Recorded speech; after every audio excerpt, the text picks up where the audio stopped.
Kumusta? Magandang hapon po sa ating lahat mga ka-farmers, mga ka-viewers from Luzon, Visayas at Mindanao. So panibagong video, panibagong kaalaman na naman dito lang sa Ka-Amazing Farming. Okay, so sa hapon nga ito mga ka-farmers, pag-usapan na po natin yung sticker spreader, kung gaano po sila kahalaga sa ating tanim. Okay, so habang ikukwento ko po mga ka-farmers sa inyo, samahan nyo po ako mag-ikot at ipapasilip ko po sa inyo ang ating ampalaya na sobrang stress, no? At sa ngayon nakaka-recover na. Tapos ang kagandahan mga ka-farmers ay sobrang taas ang presyo. Okay? So ang okra mga ka-farmers, no, mag-update lang ako bago ko po ibabahagi kung gaano kahalaga ang sticker spreader sa ating mga pananim. Share ko lang muna ang ating okrang nakaka-recover. Isang bisis pa lang po ito nadidiligan natin ng fertilizer, no? So yung fertilizer na ating dinidilig mga ka-farmer, share ko lang po din ay Unique 16 Mega Multiplant Vitamin, tapos Succosim Granule. So yung tatlo lang, no, nilahok natin 3 kilos sa 1 gram. Tapos ang dinidilig natin ay tag 1 ligo. So yun po mga ka-farmers. Tapos naglagay tayo ng ipot ng manok, no, sa ating puno ng mga okra, pati sa ating kalamansi. So yun po mga ka-farmers. Kaya nga sa loob ng 1 linggo, ganito na ang kanyang recovery. So maganda, maberde ang mga dahon at malalapad na. Hindi nag-umpisa na din silang mamulak. So alam nyo kung gaano magkano na ang presyo ngayon sa okra ay 100 to 110 din mga ka-farmers. Nag-depende po sa quality, no, sa ating mga harvest na mga bunga.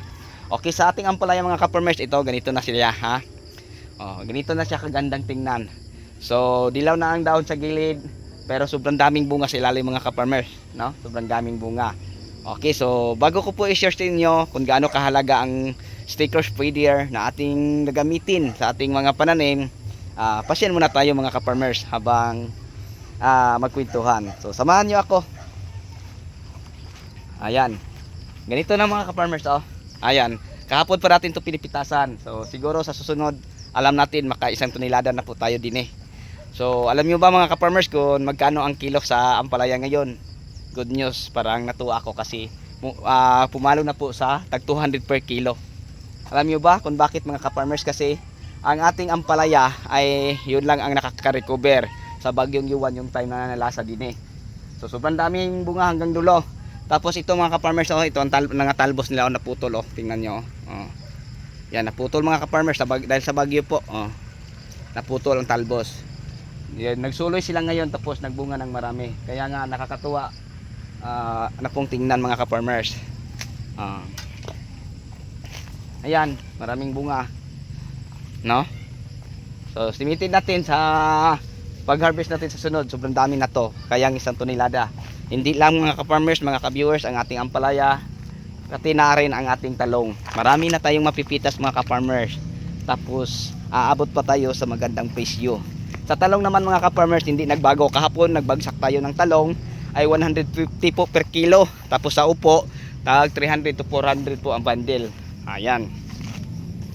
So nandito na po tayo sa ating taniman ng talong. Ito na po ang ating talong mga ka-farmers. Ipapasilip ko po sa inyo, ha. Ayan. So bago ko po ibahagi kung gaano kahalaga ang sticker spreader, ayan, ipapasilip ko muna. Saan? Yan ang ating talong. So malapit lang mga ka-farmers ang ating talong sa ating taniman ng okra. Ito ang ating okra. Ayan. Tapos doon banda taniman nating kamatis. Tapos kamatis, tapos pichay, ampalaya din. Ito ang ating talong. Ayan, nakapakaganda mga ka-farmers, So yan po mga ka-farmers. Okay, so ngayon mga ka-farmers, pasok tayo sa ating taniman ng mga talong. Okay, so habang namamasyal kita mga ka-farmers, ibabahagi ko po sa inyo ang meron tayong tatlong stickers, no, spreader. So gaano ba siya kahalaga? Okay, so ito po mga ka-farmers, ang ginagamit po natin din ng sticker, share ko lang po sa inyo. Meron po tayong APSA 80. Okay, so ang APSA 80 yung mga ka-farmers, alam nyo ba, napakaganda po siya gamitin kasi Halimbawa, pag mag-spray po tayo ng mga contact insecticide, contact insecticide sa maulan na mga panahon, mga ka-farmers, mga ka-viewers, share ko lang po sa inyo, hindi po siya basta-basta mahuhugasan. Alam niyo ba kung bakit? Kasi ang sticker, mga ka-farmers, na ating gagamitin, lalo na pag contact ang mga insecticide na ating ginagamit, once na matalsikan ang dahon nito, siya na ang magkalat sa lason, no? Kasi nag-spray tayo ng mga contact lang, mga broadspectrum, mga insecticide. So siya na ang magkalat din sa dahon. Tapos manunuot, mga ka-farmers, parang dito na ang natamaan hanggang pa sa likuran. So ganyan, mga ka-farmers, ang epekto pag meron tayong sticker spreader. Ano po ba ang ating ginagamit na pang sticker? Ulitin ko, APSA 80 po, mga ka-farmers. Malaking bagay po sa ating mga pananim, no? So yung mga contact nating mga ginagamit na mga insecticide, mga contact natin na ginagamit na mga fungicide, si sticker na, mga ka-farmer spreader, ang bahalang magkalat. Parang pantay-pantay, mga ka-farmers. Kasi iba ang contact insecticide, iba ang contact fungicide, iba ang contact sa systemic. Kasi ang systemic, once na ma-apply natin sa talong, halimbawa nag-spray tayo din dahil systemic siya, hanggang ugat, mga ka-farmers, ang protection niya. Ulitin ko, hanggang ugat po ang proteksyon o ang pagkalat ng lason sa buong katawan ng ating talong. Kung halimbawa sa talong tayo nag-spray, sa kamatis tayo nag-spray, sa palaya tayo nag-spray. So ganyan po, mga ka-farmers. So kung contact, yung matatamaan lang, no? Ulitin ko, yung matatamaan lang ang may lason. Paano naman, mga ka-farmers, kung ganito kakapal ang mga dahon ng ating talong? Paano naman ang hindi matamaan? Halimbawa, dito lang ako nag-spray, tapos talsik lang na mga kunti dyan sa ilalim. O, tingnan mo kung gaano kakapal ang dahon o puno, sanga, ayan. O, isang puno lang ito, mga ka-farmers. O, ganyan na, o.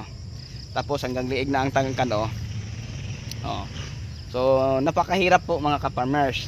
So ngayon, mga ka-farmers, share ko lang po sa inyo, mahalaga po ang sticker spreader, lalo na sa ating pag-spray, no, sa mga contact insecticide, para si sticker spreader na ang magkalat din.